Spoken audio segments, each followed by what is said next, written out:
out of the blue. So I've been working with the energy of the divine feminine for the past few years.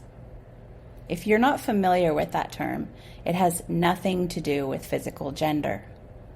It is simply an expression of a quality of life force energy.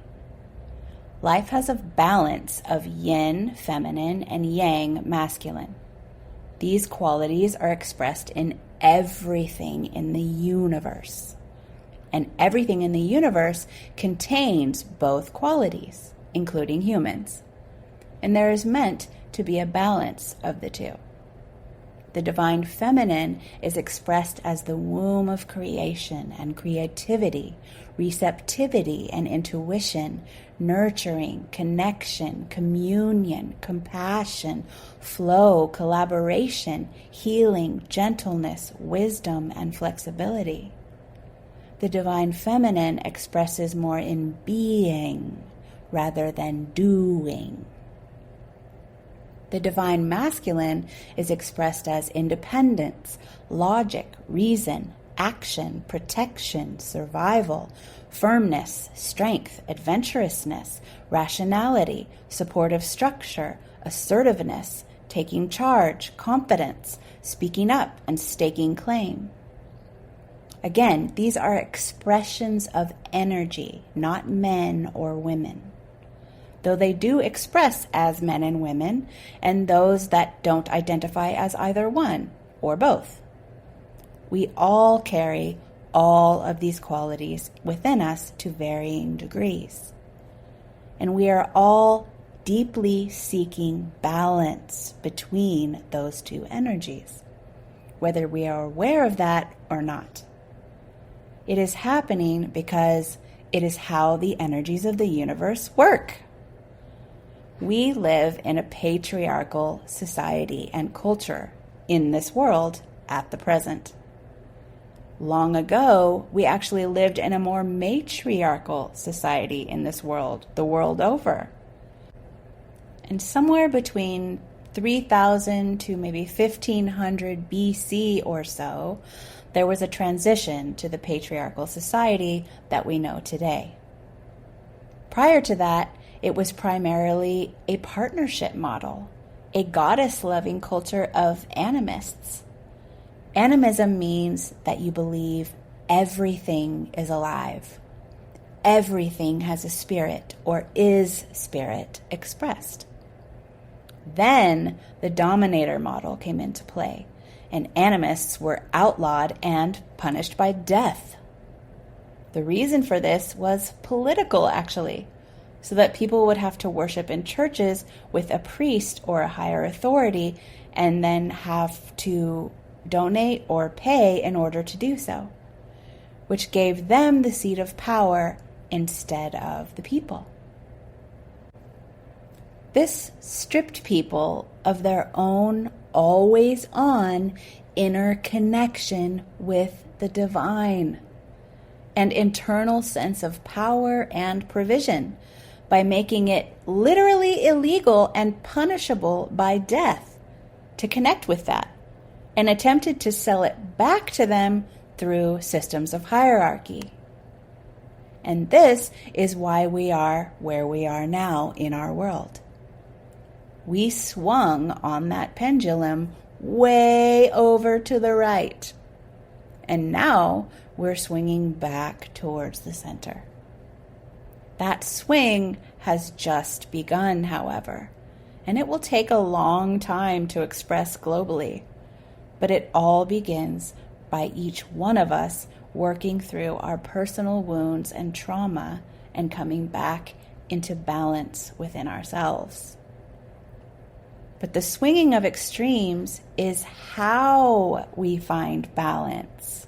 So that's not actually a mistake.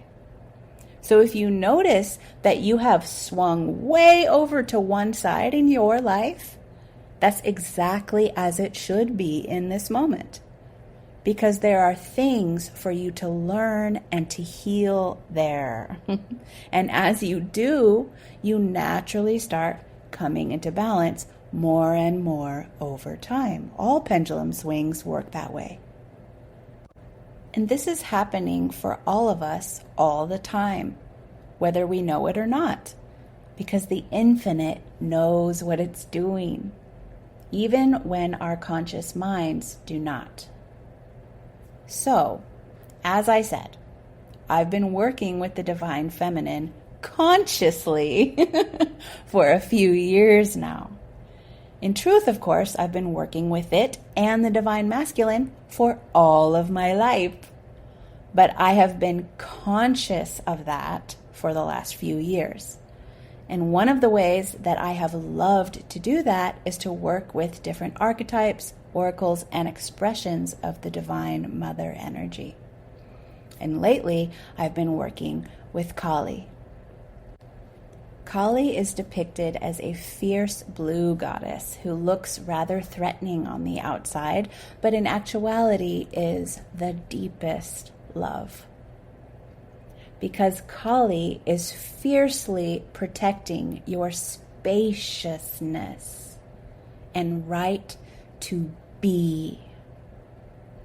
I find that these goddesses show up to me in color before they show up to me in name. I worked with the goddess Isis, the Egyptian goddess of magic and healing fire, for 2 years prior to Kali. And she first showed up to me as a gold color in my consciousness. And then it was everywhere, this gold color. And it was almost as if it was speaking to me, this color, but I didn't know what it was saying until she showed up. And I didn't put it all together until much later down the track. Then the same happened with goddess Tara, who started showing up as the deepest green. This green was, again, in my consciousness. And because it was in my consciousness, it drew my attention to all of the gorgeous deep green in my world. And then she showed up as Tara. And then came Kali with her deep, rich blue. That deepest, darkest, luscious midnight blue. And as much as I love that color and always have, it's always actually been one of my favorites, I resisted it like hell because I knew that with her, I was in for a bit of a ride, to say the least. But my work with Isis had steadied me because I'd come through so many storms that I thought I wouldn't with her and found absolute miracles and magic on the other side of those storms every single time. Because of that, I was more rooted in deep trust through that experience. And so I knew I was ready for Kali, despite my fearful mind's attempts to escape. To me, goddesses, divine mothers, fathers, angels, guides, and spirits are just expressions of the one inseparable thisness, life itself. Like flowers or trees or animals or insects or people, like books and tables and water and stones. Everything is an expression of life with a capital L.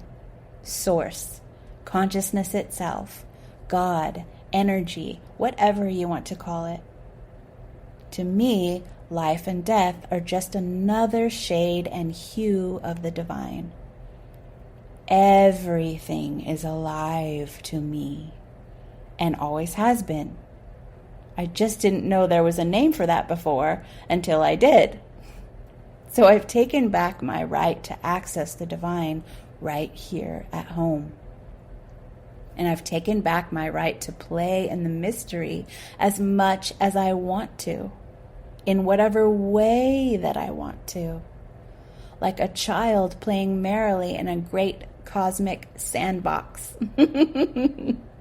I am not here for anything less.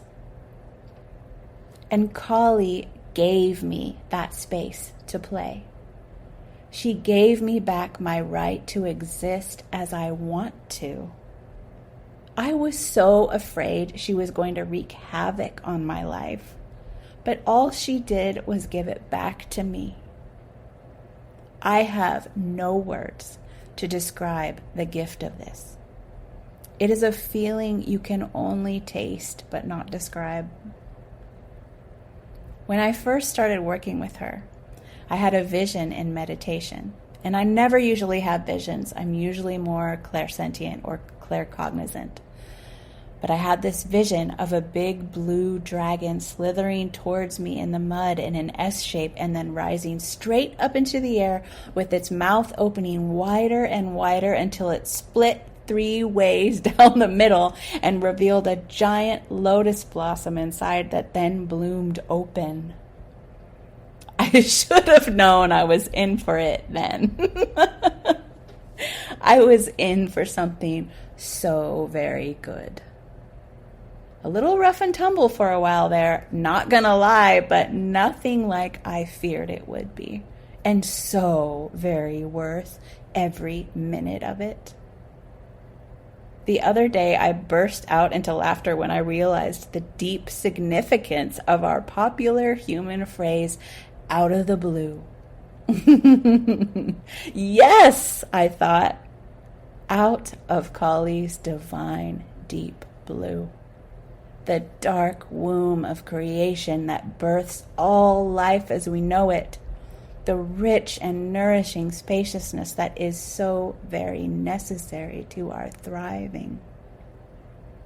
Out of that darkness springs all of our dreams, collectively and individually.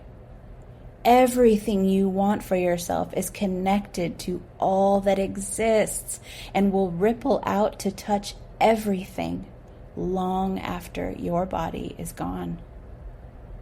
All your dreams and desires sprung from that spaciousness in the same exact way that you did.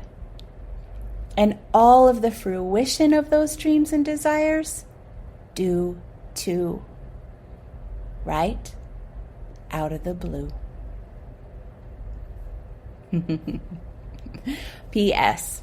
If you want to explore and work with the goddesses and divine mothers too, then I personally recommend and love Alana Fairchild's Oracle decks as a place to begin. There are a lot of interpretations out there of all the goddesses, but I find her work with them to be the most resonant with my particular soul. If you are brand new to woo, I suggest starting out with the Sacred Rebels deck, her Sacred Rebels Oracle deck, and then move on to a particular goddess or deck that calls to you. Whichever one that you're most attracted to and lights up for you, that's the one. And if you want to work with me too, you can look at all of my current offerings on my website at sunnychapman.com. And if you'd like to get these posts in your inbox every Sunday morning, you can do so at sunnychapman.com/more.